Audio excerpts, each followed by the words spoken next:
Selamat datang di kanal Kabar Vatikan. Salam Yesus, Maria, Yosef. Saudara-saudariku umat beriman yang terkasih, pada 8 Desember 2020 yang lalu, Paus Fransiskus mengumumkan tahun Santo Yosef untuk menandai 150 tahun deklarasi Santo Yosef sebagai pelindung gereja universal oleh Beato Paus Pius ke-9. Nah, tahun Santo Yosef dimulai pada Hari Raya Santa Maria dikandung tanpa noda pada 8 Desember 2020 dan akan berakhir pada Hari Raya yang sama 8 Desember 2021. Pengumuman tahun Santo Yosef dituangkan dalam surat apostoliknya yang berjudul Patris Corde, yang berarti dengan hati seorang ayah.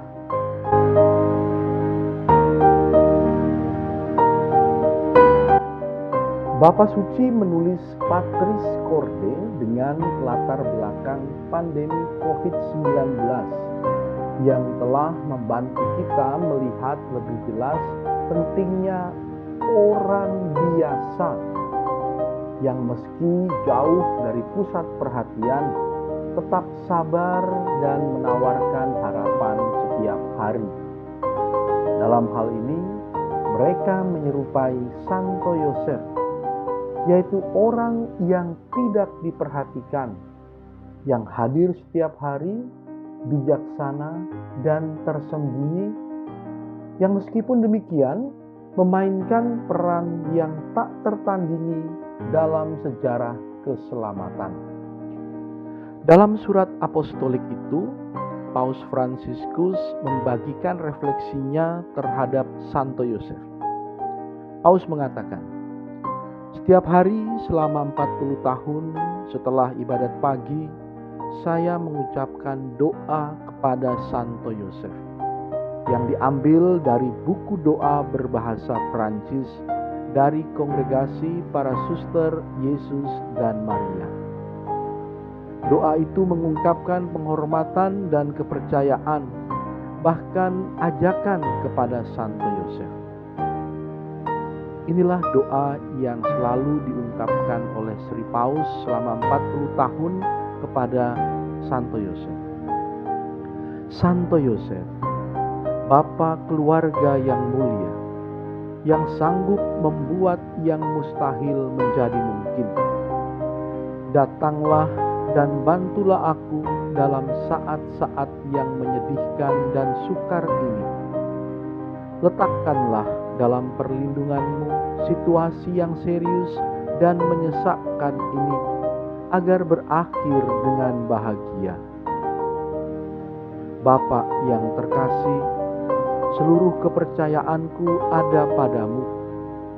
Janganlah seruanku menjadi sia-sia, dan karena Engkau dapat melakukan segalanya bersama Yesus dan Maria, tunjukkanlah padaku bahwa kebaikanmu sebesar kuasamu. Amin. Inilah doa yang setiap hari diulang oleh Paus Fransiskus kepada Bapak Yosef. Paus mengajak kita untuk juga menyerahkan segala kekhawatiran, takutan kita kepada Santo Yosef. Karena bersama Yesus dan Maria, Santo Yosef dapat melakukan segala-galanya. Bahkan untuk hal-hal yang menurut kita tidak mungkin.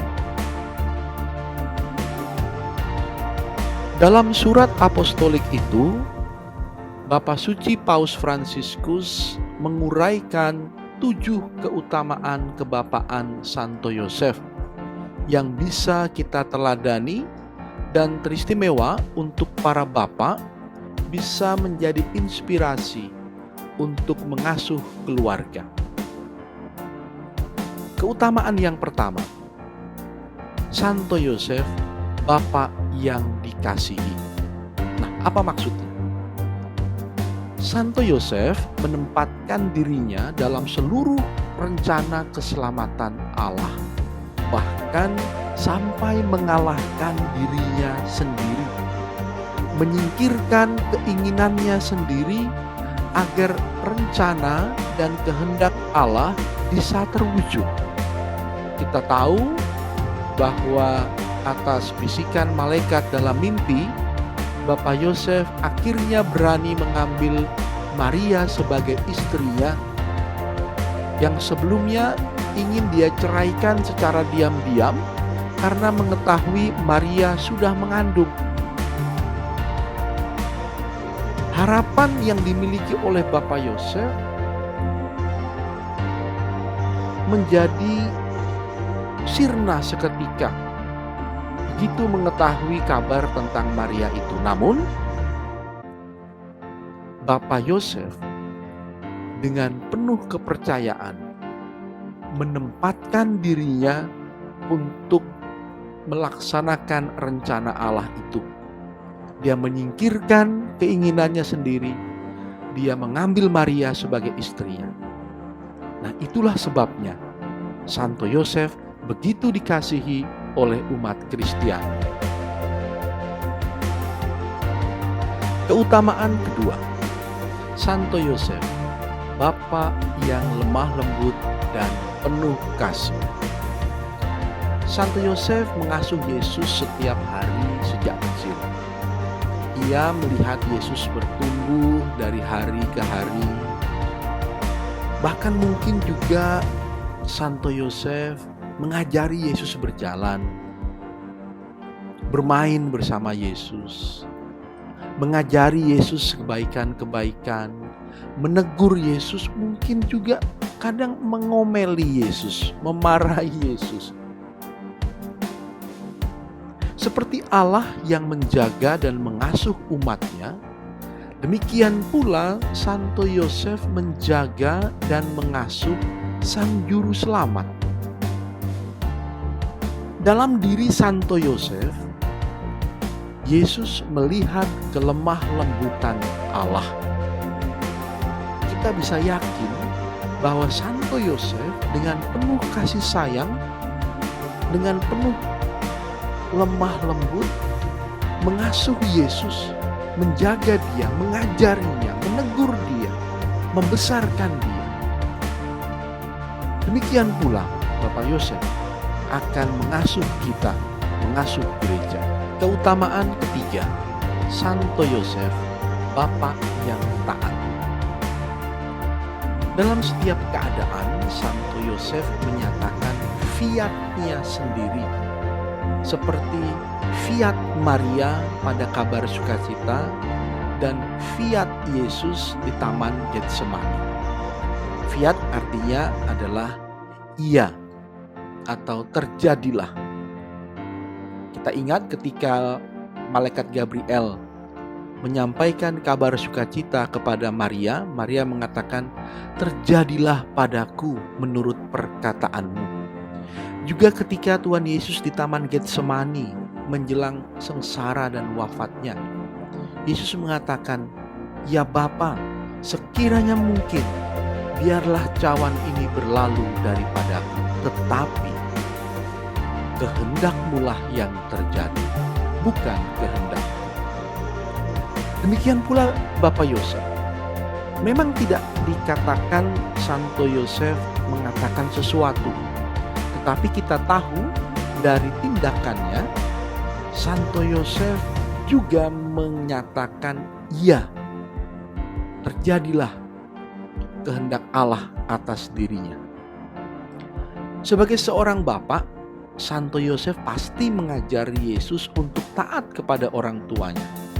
Dan Yesus belajar taat kepada Bapanya di surga melalui diri Santo Yosef. Keutamaan keempat, Santo Yosef, Bapa yang menerima. Santo Yosef menerima Maria tanpa syarat apapun. Dia tidak mengatakan, "Ya okelah, saya mau menerima Maria asal saya mau menerima Maria, ini syaratnya." Tidak. Santo Yosef menerima Maria tanpa syarat apapun. Dan sikap menerima ini bukanlah sikap menyerah, melainkan sikap berani dan kuat.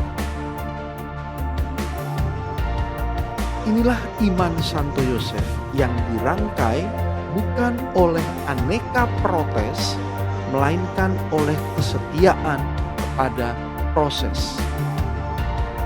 Keutamaan kelima, Santo Yosef, Bapak yang berani secara kreatif. Santo Yosef melindungi Maria dan Yesus sejak awal. Dengan keberanian yang kreatif, ia menghadapi segala tantangan yang mengancam hidup keluarga kudus Nazaret. Mulai dari saat Maria mengandung dari Roh Kudus, saat mereka di Bethlehem, dalam pengungsian ke Mesir, saat kembali ke Nazaret, dan saat ia berpulang kepada Allah. Kita bisa menyaksikan di situ keberanian Santo Yosef yang secara kreatif menghadapi setiap tantangan dengan mengandalkan diri sepenuhnya kepada rahmat Allah. Keutamaan keenam, Santo Yosef, seorang bapak yang mengajarkan nilai, martabat, dan kegembiraan dalam bekerja. Santo Yosef adalah seorang tukang kayu yang bekerja dengan jujur untuk menghidupi keluarganya. Walaupun dalam rumah tangganya hadir Yesus Sang Putra Allah, Sang Pencipta, tapi hidup mereka tidak lantas menjadi mudah, tidak lantas semuanya tersedia. Tidak, justru Santo Yosef menunjukkan martabat dan nilai bekerja. Dan Yesus pun belajar dari situ.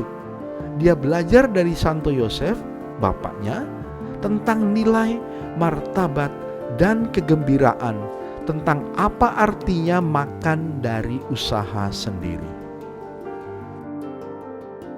Keutamaan ketujuh, Santo Yosef, seorang ayah dalam bayang-bayang yang berpusat pada Maria dan Yesus. Nah, apa maksudnya ini? Santo Yosef adalah bayang-bayang duniawi tentang Bapa surgawi yang menjaga, melindungi, dan tidak pernah meninggalkan anak-anaknya.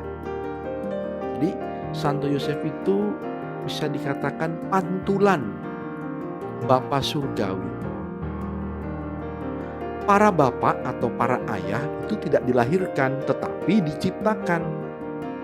Seorang laki-laki tidak menjadi seorang bapak semata-mata karena seorang anak dilahirkan, tetapi ia merawat anak itu secara bertanggung jawab. Inilah yang menjadikan dia seorang bapak. Menjadi seorang bapak berarti mengenalkan anak kepada pengalaman hidup, pada realitas, bukan menjauhkan anak dari realitas. Nah, inilah kesucian Santo Yosef. Kesucian adalah bebas dari sikap posesif dalam seluruh lingkup kehidupan. Cinta yang ingin memiliki pada akhirnya selalu menjadi berbahaya, memenjarakan, mencekik, dan membuat kita tidak bahagia. Kebahagiaan Santo Yosef bukanlah sekedar logika pengorbanan diri, melainkan pemberian diri. Santo Yosef tidak memenjarakan dirinya dalam harapan, fantasi, imajinasinya. Tetapi Santo Yosef mengajak Yesus untuk melihat realitas dan akhirnya nanti sampai pada kesadaran bahwa Yesus adalah Putra Allah yang walaupun diasuh dan dipelihara tapi bukan miliknya. Di akhir surat apostoliknya Patris Corde, Paus Fransiskus memberikan satu lagi doa kepada Santo Yosef. Paus ingin agar kita juga ikut mendoakannya dan kita memohon dengan perantaraan Santo Yosef. Maka marilah kita berdoa kepada Santo Yosef. Salam penjaga Sang Penebus, suami perawan Maria yang terberkati. Kepadamu Allah mempercayakan putra tunggalnya. Kepadamu Maria menaruh kepercayaannya. Bersama denganmu Yesus menjadi manusia. O Yosef yang terberkati, perlihatkanlah dirimu sebagai seorang bapa juga bagi kami, dan bimbinglah kami di sepanjang perjalanan hidup. Perolehkanlah bagi kami rahmat, belas kasih, dan keberanian, dan lindungilah kami dari segala yang jahat. Amin.